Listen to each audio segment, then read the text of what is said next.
Hello aspirants, स्वागत है आपका एक और एपिसोड में PYQ के। और आज हम लोग टॉपिक जो चर्चा करने वाले हैं वो है बिहार का मोस्ट इंपॉर्टेंट टॉपिक्स। मैं आपको बता दूं कि अगर आप BPSC 17th की प्रिपरेशन कर रहे हैं तो ये इंपॉर्टेंट टॉपिक्स आपके लिए बहुत ही ज़्यादा महत्वपूर्ण है, क्योंकि ये प्रीवियस ईयर क्वेश्चन से लिए गए टॉपिक्स हैं। मैं अभी क्वेश्चंस के ऊपर बात नहीं करने वाला हूँ, क्योंकि क्वेश्चंस आपने ऑलरेडी अटेम्प्ट भी किए हैं।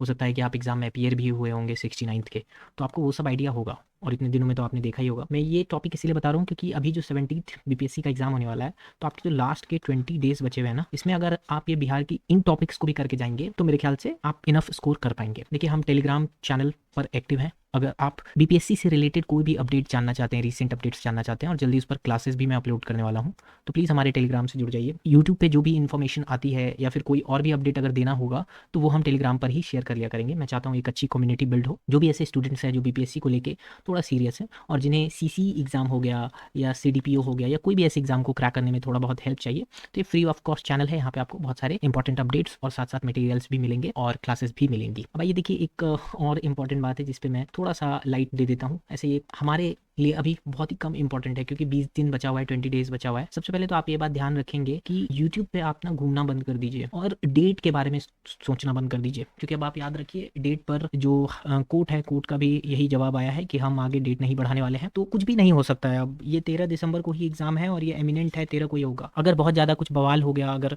बहुत ज़्यादा लोगों ने प्रोटेस्ट वगैरह कर दिया, तो हो सकता है कि BPSC इसको 3 to 4 डेज एक्सटेंशन देगा। इससे ज़्यादा वो कुछ नहीं करेंगे और मुझे लगता भी नहीं है कि BPSC इससे ज़्यादा कुछ करने के मूड में है अभी, क्योंकि हम जानते हैं कि 2025 जो है वो बिहार के लिए बहुत ही ज़्यादा इंपॉर्टेंट हो जाता है। जानते हैं यहाँ ये चुनाव होने वाले हैं, तो हाँ, प्लीज़ इन सब चीज़ों से बाहर निकलें और अभी के वीडियो पर हम फोकस करते हैं, जो कि है मोस्ट इंपॉर्टेंट टॉपिक और ये बिहार से रिलेटेड है। याद रखिएगा, अभी मैंने इसमें ज्योग्राफी, पॉलिटी और इकोनॉमी, ये 3 सब्जेक्ट को इंक्लूड नहीं किया है, जिसे मैं नेक्स्ट वीडियो में इंक्लूड करके अपलोड कर दूंगा। करंट पे मैं कोई वीडियो नहीं लाने वाला हूँ, क्योंकि बहुत सारे लोग हैं जो जानते हैं पहले से कि एडुटेरिया और जो स्पीडी वगैरह है, ये सब जो लोग फॉलो कर रहे हैं, तो ठीक है, आप एक साल का करंट अफेयर्स कहीं से भी अभी करके जा सकते हैं। क्योंकि लास्ट 20 डेज में तो मैं आपको कुछ सलाह दूंगा नहीं, क्योंकि वो वर्थ इट नहीं होगा।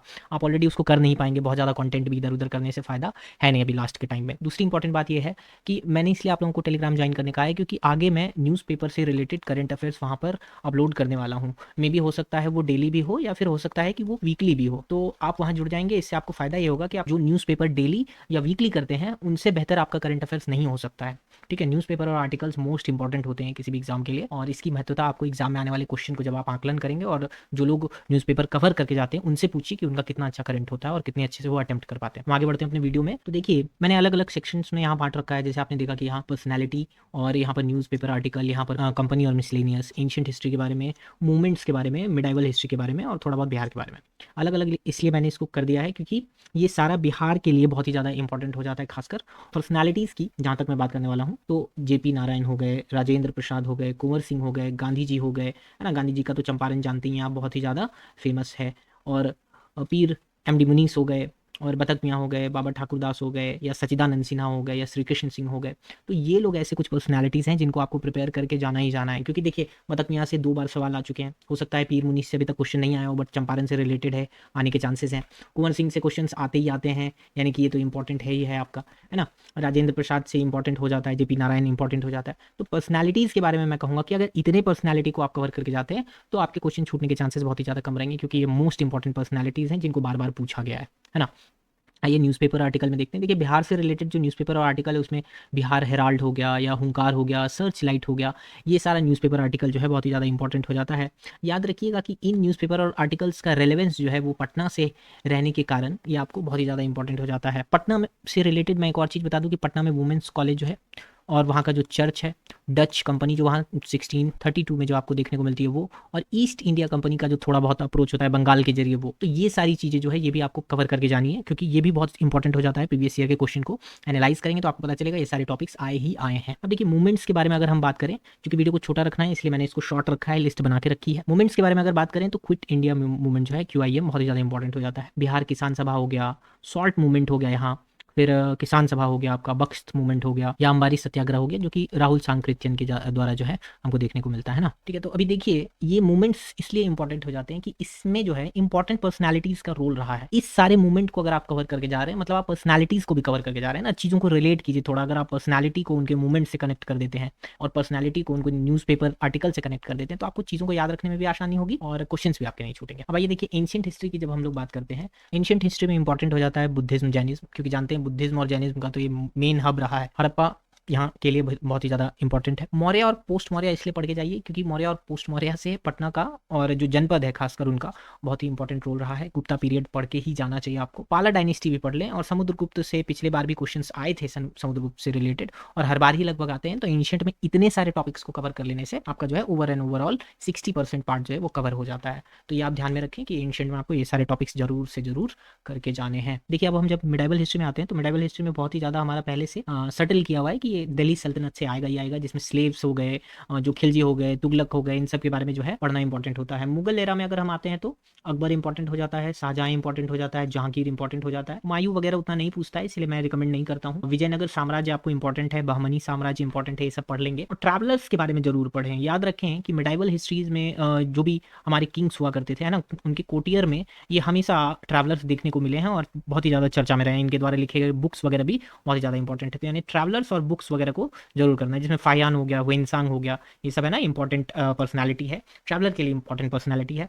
बुक्स एंड ऑथर्स याद रखेंगे क्योंकि बुक्स एंड ऑथर्स अक्सर क्या होते हैं, वो किसी न किसी इंपॉर्टेंट पर्सोना को दिखाते हैं, है ना, पर्सोना, इंपॉर्टेंट पर्सोना को दिखाते हैं। जैसे कि किसी किंग के बारे में किसी ने बुक लिखी है, या फिर किसी साम्राज्य के बारे में किसी ने बुक लिखी है, तो वो इंपॉर्टेंट हो जाता है। अब देखिए बिहार में आपको और क्या करना है मिडाइवल हिस्ट्री में, खासकर देखिए ये मिडाइवल हिस्ट्री से मैं बता रहा हूँ कि बिहार में आपको मिडाइवल हिस्ट्री से और क्या करना है। देखिए फैक्ट बेस्ड जो कॉन्सेप्ट है ना वो सब कर लीजिए। जैसे बख्तियार खिलजी था, वो तुर्क रूलर था, उसने बिहार पे आक्रमण किया, ये सारी तरह की अगर चीजें आप याद करके जाते हैं जो फैक्ट बेस्ड होती है, तो आपको क्या है ना क्वेश्चन अटेम्प्ट करने में हेल्प करेगा। एक और चीज मैं बताता हूँ, एलिमिनेशन टेक्निक का यूज कीजिए। एलिमिनेशन टेक्निक का यूज करने में इसलिए बोल रहा हूँ, मान के चलिए कि आपको ऑप्शन ए दिया है, बी दिया है, सी दिया है और डी दिया है।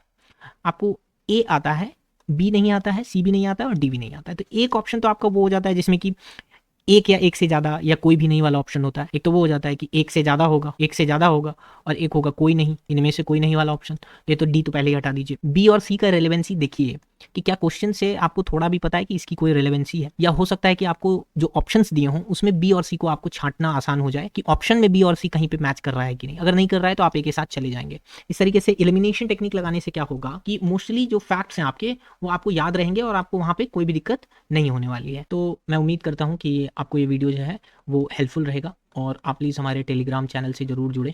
वहाँ पर आगे आने वाले 71 बीपीएससी के लिए कंप्लीट जो है वो गाइडेंस वहाँ दिया जाएगा आपको, कि ये टेलीग्राम चैनल फ्री है, ये यूट्यूब चैनल फ्री है, तो यहाँ पे आपको किसी भी तरीके का कोई भी चार्जेस नहीं लगने वाला है। मेरा ये मानना है कि अगर यूट्यूब जैसे प्लेटफॉर्म पर भी कोई पर्सन आते हैं और वहाँ पर अगर कोई चार्ज करते हैं, तो फिर मुझे लगता है कि ये होना नहीं चाहिए, क्योंकि YouTube एक ऐसा प्लेटफॉर्म है जहाँ पे सब कुछ फ्री मिलता है। वो ऑलरेडी YouTube जो है और लोगों को जो है कैंपेन्स वगैरह के लिए या फिर एडवर्टीजमेंट वगैरह के लिए रेवेन्यू जनरेट करके देता है। तो मुझे नहीं लगता है कि टीचर्स वगैरह को वहाँ पे कुछ चार्ज करना चाहिए। ऑल्दो अगर उनका कोई पर्सनल प्लेटफॉर्म है जैसे कि टेलीग्राम वगैरह हो गया है ना, तो वहाँ पर अगर वो मेहनत करके कुछ कंटेंट बना रहे हैं, वहाँ पर अगर कुछ कंटेंट प्रोवाइड कर रहे हैं, तो फिर वहाँ जेन्युइन हो जाता है चार्ज लेना, क्योंकि एब्सोल्युटली ये अकेले किसी पर्सन का काम होता नहीं है। वहाँ पे और भी एक दो लोग जुड़ते हैं, उनकी टीम में होते हैं जो लोग ये एफर्ट लगाते हैं कि आगे अच्छा कंटेंट प्रोवाइड किया जाए। बट यहाँ पर मिसलीड बहुत ज़्यादा किया जाता है। मिसलीड क्यों किया जाता है उसका रीज़न है क्योंकि लंबे समय तक अगर किसी स्टूडेंट को एक ही प्रोग्राम में ऐड करके नहीं रखा जाएगा तो रेवेन्यू जनरेट नहीं हो पाता है। फिर यूट्यूब पर इनफ कंटेंट है, फ्री में कंटेंट है, ये सिर्फ मेरा नहीं बहुत सारे लोगों का है। आपने एडिटेरिया को देखा होगा, है ना। दूसरे चैनल की बात नहीं करनी चाहिए बट मैं कर रहा हूँ क्योंकि ये तो एक फ्री प्लेटफॉर्म है। मैं तो बस अपना स्पीच एक्सप्रेस कर रहा हूँ कि मुझे क्या लगता है क्या होना चाहिए। तो एडिटेरिया देखा होगा आपने, वहाँ पे सब कुछ उन्होंने पहले फ्री में प्रोवाइड कराया। तो जब तक जहाँ से फ्री में आपको मिल रहा है आप वहाँ से तब तक फ्री में लाभ ले सकते हैं, इसमें कहीं से कोई भी दिक्कत नहीं है। उम्मीद है आपको हमारे चैनल पे भी वही सहयोग मिलेगा। मैं बस ये चाहता हूँ कि बीपीएससी के लिए, खासकर बीपीएससी के लिए यानी बिहार के लिए जो भी सर्विसेज आने वाली हैं उनसे जो भी रिलेटेड एग्जाम्स हैं उनको क्रैक करने में बच्चे को जहाँ तक हो सके मैं हेल्प करूँ। और उम्मीद है कि हमारे चैनल पर धीरे धीरे लोग जुड़ेंगे और हमारा चैनल भी ग्रो करेगा। धन्यवाद।